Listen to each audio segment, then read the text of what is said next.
It's been a long day without you, my friend, and I'll tell you all about it when I see you again.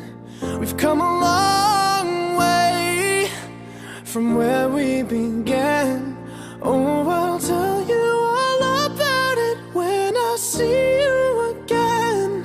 When I see you again. Why'd you have to leave so soon, yeah? Why'd you have to go? Why'd you have to leave me when I needed you the most? 'Cause I don't really know how to tell you without feeling much worse. I know you're in a better place. Turn to your right and face the colors as they come down the aisle.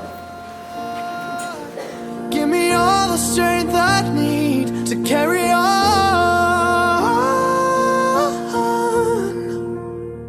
It's been a long day without you, my friend. اللهم ألف بين قلوبنا على الخير، اللهم ألف بين قلوبنا على الخير، اللهم أرنا الحق حقا وارزقنا اتباعه، وأرنا الباطل باطلا وارزقنا اجتنابه.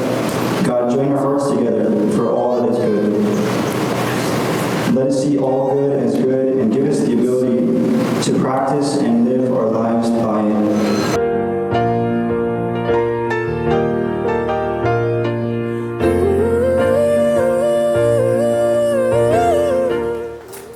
Please be seated.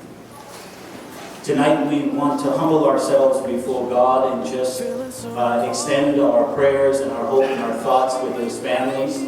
And know that as Americans, when tragedy happens, we turn ourselves to each other and unite as a country and come together and support one another and denounce what is not right and give praise to what we honor. You know, when a tragedy like this happens so close to home, it's easy to feel so many different emotions, whether it be anger, or sadness, or fear.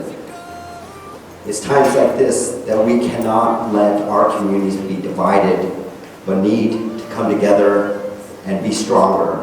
Good evening, brothers and sisters. I begin with the greetings and the best of greetings. Peace and greetings and blessings upon all of you. We gather here today to remember the victims of this tragic attack, an incident that has taken place in San Bernardino.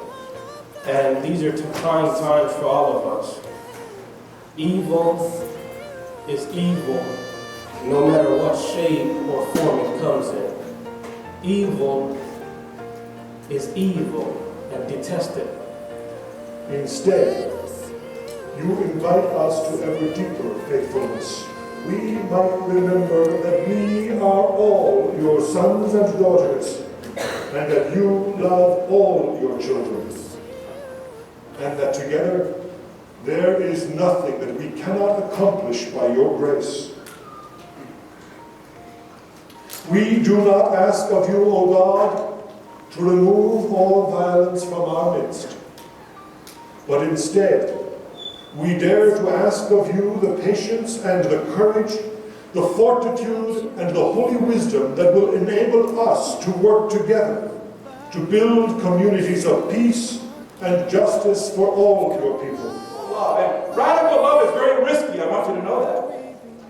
Because it requires you and I to reach out to someone that maybe you don't know, or you're not familiar with, or you're not in agreement with, or you know absolutely nothing about it. Perhaps maybe they're even hostile towards you, but you take the risk of reaching out and extending your heart and your arms and saying, I want to offer you my love. But what is deeply important here are the innocent victims in this tragedy. Those who have died and the wounded. We grieve with those who have lost family member or friend, those who are maimed. We have prayed for them and wish they were not going through the pain they now have to endure with the absence of a loved one who can't be replaced. At the same time, I know it's difficult for you who are in the Muslim community. And I want to say that I only have love in my heart for you. From where we began, oh, I'll tell you all about it when I see you again. An open letter to all mankind. When a breath is measured by bullets, have we gone far enough? When even the bullets in casings fear leaving their homes with no sense of direction and not knowing whose son, whose daughter, whose mother they will be stripping of life, I wonder if bullets cry tears on the way to their destination. To be buried is no longer a right, it has become a privilege. When names on toe tags and body bags become hashtags, has the value of life been deprecated enough? To kill a human is one thing, but to kill humanity is something else. What happened in San Bernardino has killed humanity. This is a poem dedicated to all mankind with a humble request to be kind to each other. You see, love is what created us, but it's hate that will destroy us. Patience is what will hold us. Patience is the ability to keep yourself together year after year on lost birthdays, wondering how old they would have turned today. How many more lives will be reversed irreversibly, waiting for loved ones to come home honestly, holding candlelights but looking over my shoulder subconsciously. Mankind, we will help you get yourself together. This is an emergency. The loss of life is a price too heavy to pay to see that we all still bleed the same dark shades of red. Open wounds will eventually heal with time, but if unity were bandages, love was the pressure, and a clear mind was the medicine, open wounds would heal more effectively and in a shorter amount of time. As a Muslim, not only by birth but by choice, choose to carry my ummah on my back, and I urge you to do the same. Love your neighbor wholeheartedly as if you were competing with each other and doing good. Crying bullets cannot define the length of life any longer, so love each other. For the sake of God, as love is what created us, and it is how we will build in loving memory of those lives lost wrongfully in San Bernardino and across the world with light. Thank you. I want to be crazy. And even though the world tells me otherwise, I believe that if we as individuals look deep within our hearts, we will see that light. That as humanity, we have no choice but to love. And with that, if there's anything that we should take home tonight, this is the first step as our united front, loving one another as community members, as people of faith, against evil, no matter what shape, what form it comes in. We detest evil and immorality.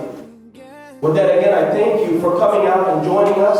All the faith communities, again, thank you. To the LAPD, to the clergy members that came out, and everyone, thank you and have a blessed night.